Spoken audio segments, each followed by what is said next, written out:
Welcome to the second season of our Wind Power Project Management podcast. My name is Lina and I will be your host today.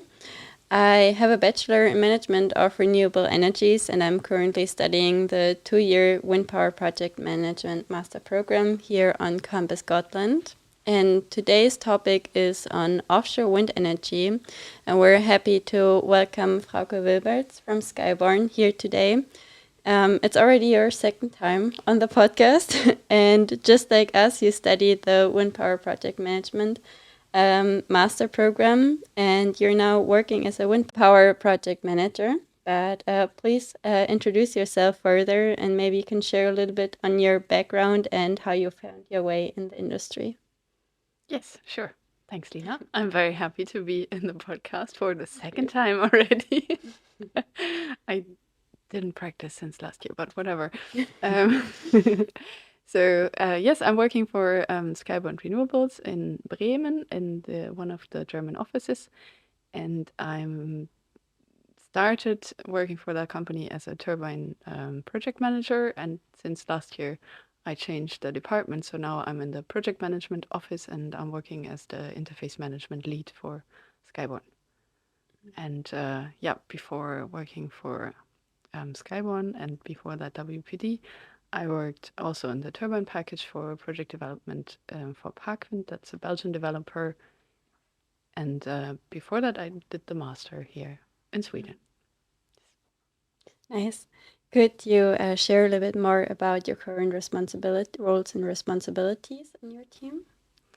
Yes, they've changed a lot with the new department I'm working in. So the project management office is supposed to create the standards and processes for the whole company, how we work in the projects, how we do project management in a project. So to set up processes and templates and then share them with the colleagues to see if that is how they are working and if that does fit what they need to do efficient and good project management.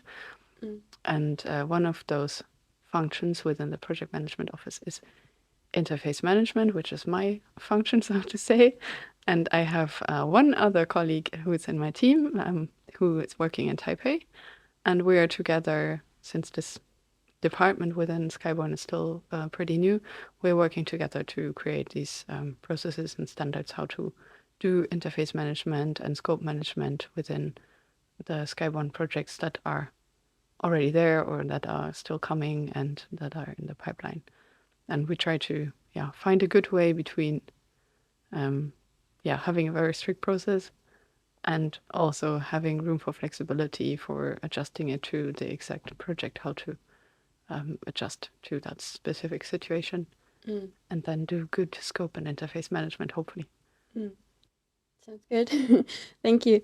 Now, moving on to our today's topic, what are some of the unique challenges associated to offshore wind power project management, and how do you approach those challenges in your management? So I think if you're thinking about a bit what's the difference to onshore wind projects, because that's mostly what you learn in the master here, what I also learned when I studied here, is that everything is more expensive and a bit more complicated because of the location. So it's offshore, it's in the sea. You cannot just take a car and drive to the construction site or something. You cannot. You can find quick fixes for things that don't go right, but either it takes a very long time to fix something or it takes a lot of money. So it's difficult sometimes to solve things. So you need to be very careful in your preparation of the projects, that you really think about everything and that you are prepared for things that go wrong somehow, because they always do at some point, and then you need to be able to react. Yeah, probably need to be creative to find solutions. Yes.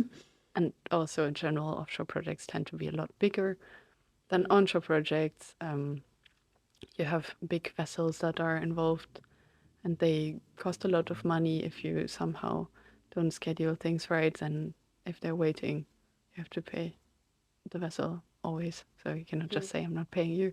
Although you're not working, you still have to pay it. So if something goes wrong, it adds up very quickly compared to onshore projects. So you need to react very quickly.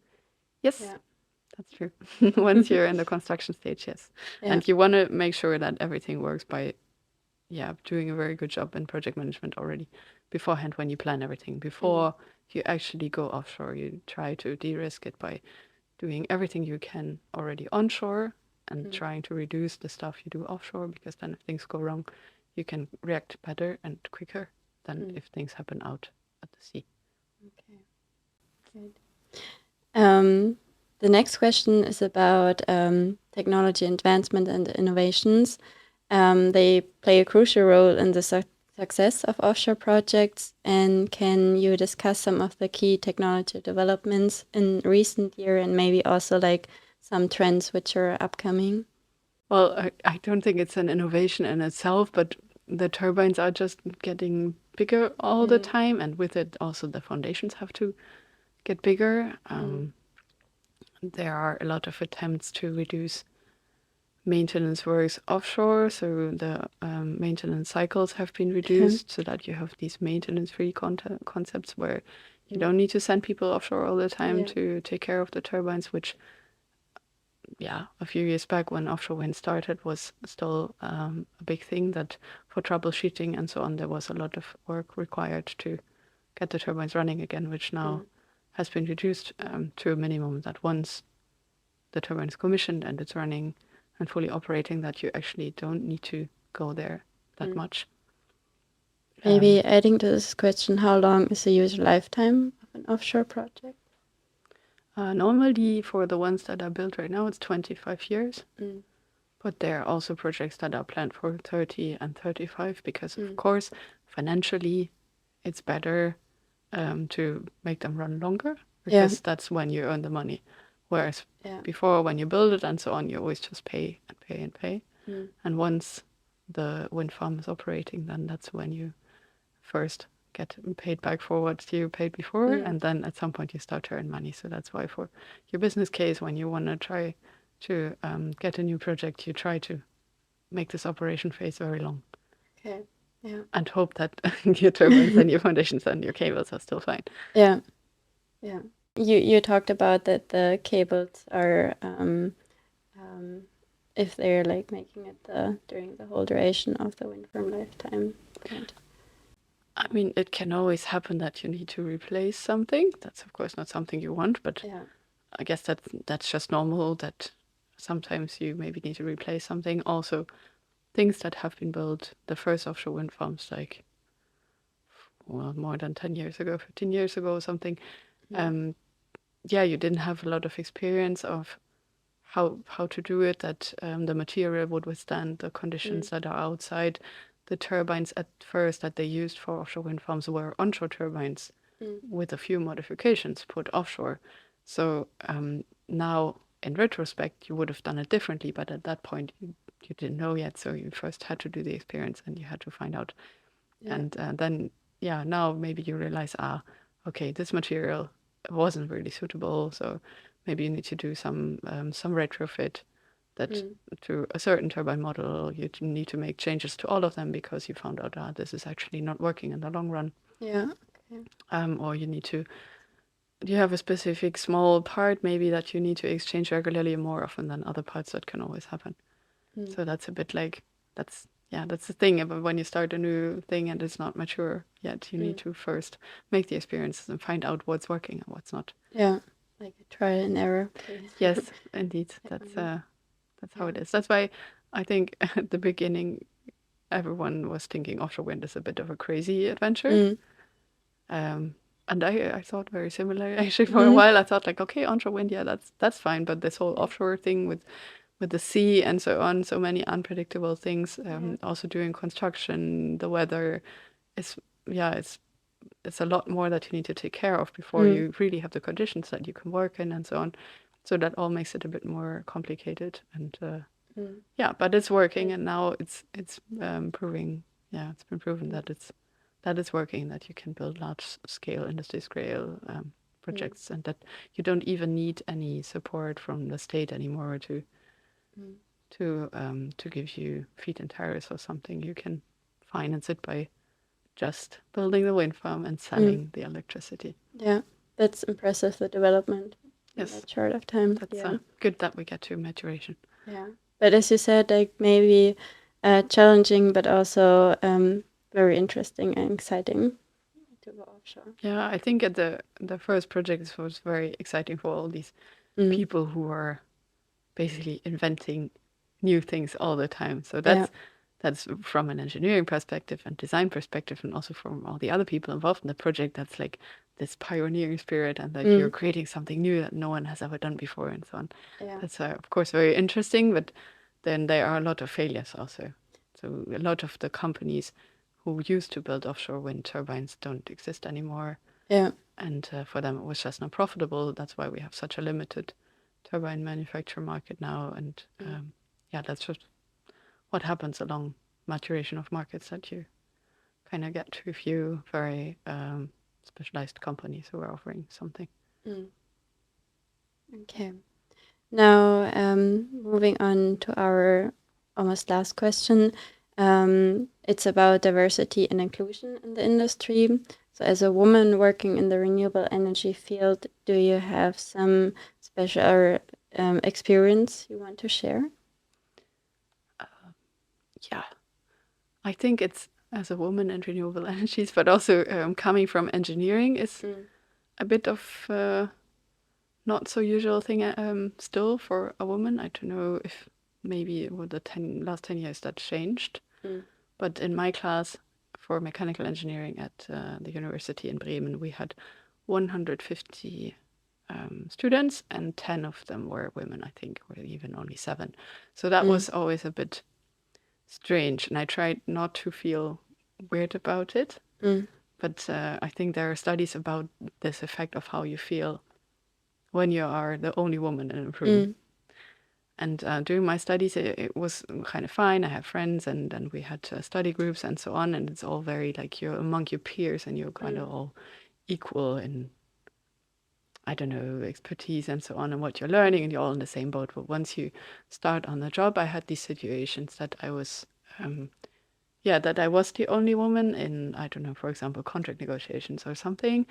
And it's not like I had a leading role, so that I needed to be the most knowledgeable about a certain contract or something, or negotiating with a contractor.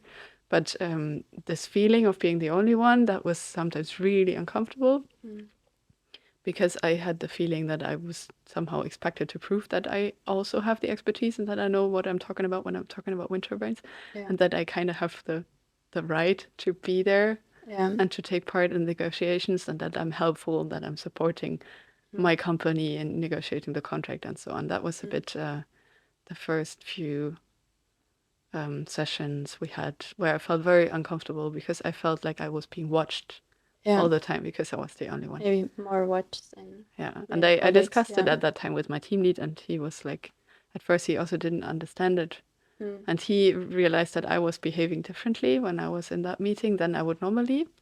So I was very shy and very like not saying anything at all, basically. And that was my kind of protection mechanism, I guess. So for him, he afterwards asked like, okay, but why, what happened? Like, you didn't say anything. Or why? That was so weird. And normally you would take part in the conversation and so on. But I just didn't feel capable to do it, because I felt so like standing out from the rest of the guys. So what was your way to overcome this? Did you had a strategy there? Well, I think it helped that I talked to my team lead about it, how this feels, because he doesn't know, because for him it's normal that he's a man, he's an engineer, and he sits in a room with other men discussing contracts, and he never thought about it, I think. So I think it helped that I discussed it with him, that he was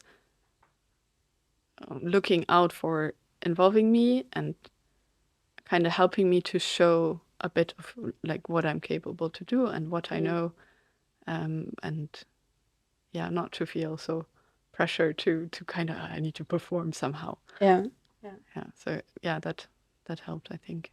And then over the years, it's just gaining confidence that you actually have this background, you have the expertise, and you've worked in that area before, and you know what you're talking about. So of course that helps a lot. And this situation that I just described was at the beginning of my first job in offshore wind power. So Yeah. that was Starting of your already a bit career. scary. So, and then I'm not a person to just go there and be like super bold and say like, yeah, and here I am and I know exactly what I'm doing. Yeah. So that's just not how my character is. And yeah, that made it a bit difficult to be the only one. I think if it was like 3 women, 7 guys or something, then yeah, wouldn't have been such a problem. And in my company itself, it was like this. So we had women also in the cable package and in foundation engineering and so on. So there I didn't feel like this, but in that particular situation, I felt a bit like, well, I'm the only one. Oh God, everything I say now will be like, this is the woman doing this. Yeah. So yeah, but it helps to with your team to discuss it and say, okay, this is why I didn't feel comfortable. By the way, yeah. Then they can also help to make create if you have a good team lead, yes, he will do environment. that. Yeah, definitely. Yes. And I feel like now in our course where we have all those guest lecturers, it's really nice to see all those women working in this field to, as you said, it's like inspiring, but also makes it more comfortable to see you're not the only one out there. Yeah. Yes, that's true. Yeah, you don't want to be the only one. That's a bit lonely. Definitely. Before we move on to the last questions, do you have something more you want to cover or to add? Like general wisdom of my super long life. Okay. Lately, I think I've been more into this whole always staying flexible in your mind somehow to changes that occur, which is also something very useful for offshore wind projects. You plan everything, you think this is exactly how it's gonna happen, and you see it in your mind like, okay, this is how it's gonna work, and then it will be like this and perfect, and then the project is done and everyone's happy and woo. And in the end it never goes like this. So it's always good to stay flexible and not rely too much on a specific outcome or a specific way how the outcome will be achieved. So the outcome, is still important, but the way it's happening might change on the way. And the people you're working with are changing, the project's nature, all the environment around it, it's changing. And you said earlier, like every project is unique in its case, so yes, you always have to adapt to the circumstances there. And even if you're super experienced, there might be something new you learn in every project, which is not the case for me because I didn't do that many offshore projects yet. But even for those people who are really experienced in my company, they were like, okay, well, with that project, that was very special. And there's always something new. So I think it's dangerous to when you're planning a project to think like, I've seen it all, I know it all. It's gonna be exactly like this because it's never gonna be like that, and it's the same for like the market and the companies and where you're working and how you're working together, how your companies may be partnering with a different company, and how your daily work looks like. So that might also change. But that's also a good thing that it's not always exactly the same, and you know exactly, okay, for the next 5 years, this will be my daily routine. And it's never going to change because that would be a bit boring, and I would actually not really like that. I was just going to say it sounds more exciting. Yes. Nice. But it can, but sometimes it can feel uncomfortable because it's somehow a bit insecure. Also, about projects, they come and go, so you can never be really sure up to a certain level that the project is really going to be built, that there's really going to be effort and manpower put into a certain project. And that, when I was still new in the business, I thought like, oh, wow, that's business development. And they're talking about all these different countries where they're going to build a wind farm. And I was getting really excited about like, oh, it could be that country or that, maybe I can travel there and so on. And in the end, then, some regulations change, some auction mechanism or something changes. And then, you don't have a project. And then you need to just live with that and continue. And there will be something else. Good. Now we have 3 final questions we ask all our guests. One, we already covered it partly, so current and future hot trends in the industry.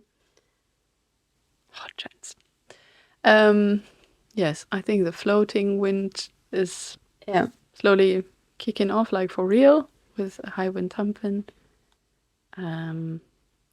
That's one of the things I don't know a lot about because I've never done any floating. So that's like the maturation stage back to how offshore wind was maybe 15 years ago. Yeah. Where you need other skills to know about how these technologies work.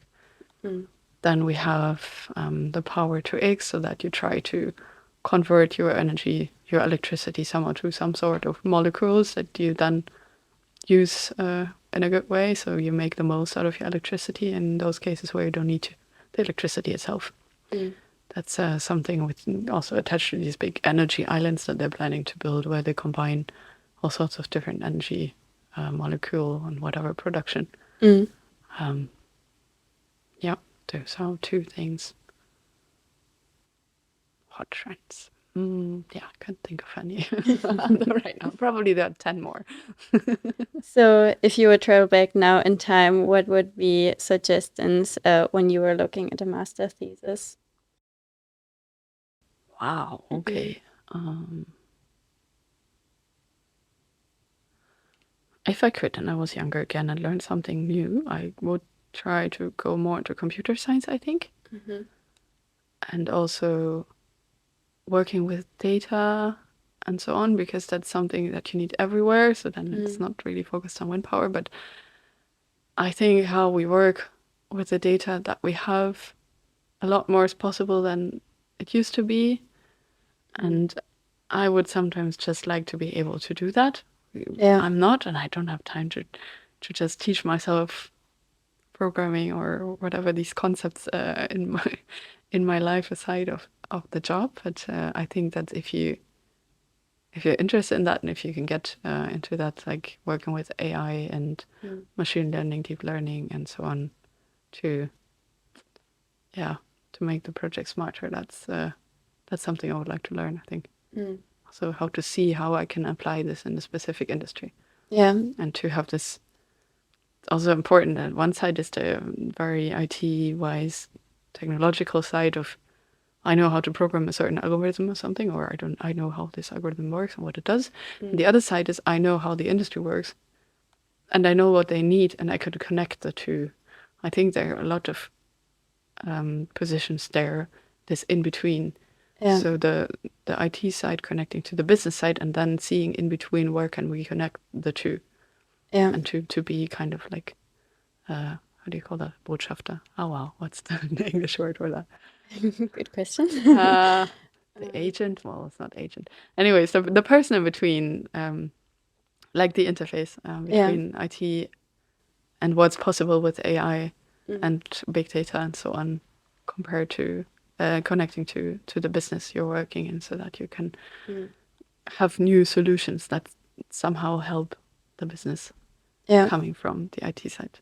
That would be interesting. I would like to be able to do this. I know the business side, I don't know the IT side, unfortunately. That's right. That's, I think, what this master also tries to connect, like all those different sides of the wind power challenges, to try to connect them and come up with solutions. Last question: what advice would you give to current students? If they're looking for a job, I guess they do. Or are they still looking for a master thesis, or? Currently studying, maybe, looking for a master's thesis, or already starting studying, working. Okay.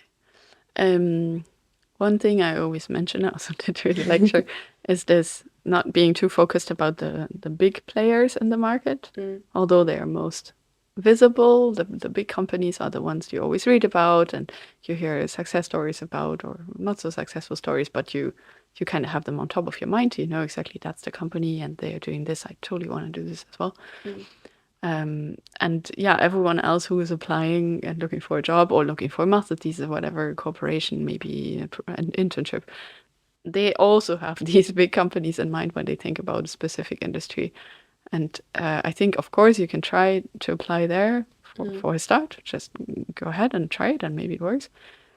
But if it doesn't, then don't be afraid to look for smaller companies, medium-sized companies who are maybe just in a small area of that industry you're interested in. So you always have these hidden champions, they're sometimes called, I think, to where you can also have a great job and have a good career and nice colleagues and cool projects that are just not so obvious because they're not so public and they're not so well known and not so big, maybe. Because mostly in those smaller companies you can learn a lot of different things together, like I did for the Belgian company I was working for. It's also not such a big developer when you think about Ørsted or Vattenfall or something like that. It's a small company, but it was very nice because I had the chance to work in the turbine package and also do the layout exercise, wind resource assessment and so on, and I got to take part in the contract negotiations and so on, and things like that. I think wouldn't have been possible in a big company because there, when you start out as a turbine engineer, for example, you have a very specific scope of work you're doing, and you don't get to see the whole width of all the tasks that are also part of your package and what's happening in the project. Yeah. How did you find out about those smaller or medium-sized companies? This one actually was because I had one of the alumni who was working already there, so I knew the name, and I had the name. Also, they had some survey data that I used in my master thesis from the university in Brussels. So I've heard about the name before a bit, and then I just researched and searched when I was looking for a new job. And my only criterion was it's got to be offshore wind power. I totally want to do offshore wind power. I didn't want to go to onshore. That was I think the only criterion. And then, of course, somehow that it's possible to work in English if it's not a German company. And that was fine. So that worked. I guess it's started with a conference in Sweden. I learned someone from the university in Brussels, and then I did my master thesis, and then you hear about the country-specific companies there, working there, and it's also about just being open-minded and looking a bit left and right, and connections, and who else is there who's not in the first tier of like, well, that's everyone knows them. Kind of staying curious and look around. Yeah. Okay. Thank you very much for your time and your valuable insights in this field. And we greatly appreciate your visit here today. Thank you. Thank you. You're very welcome.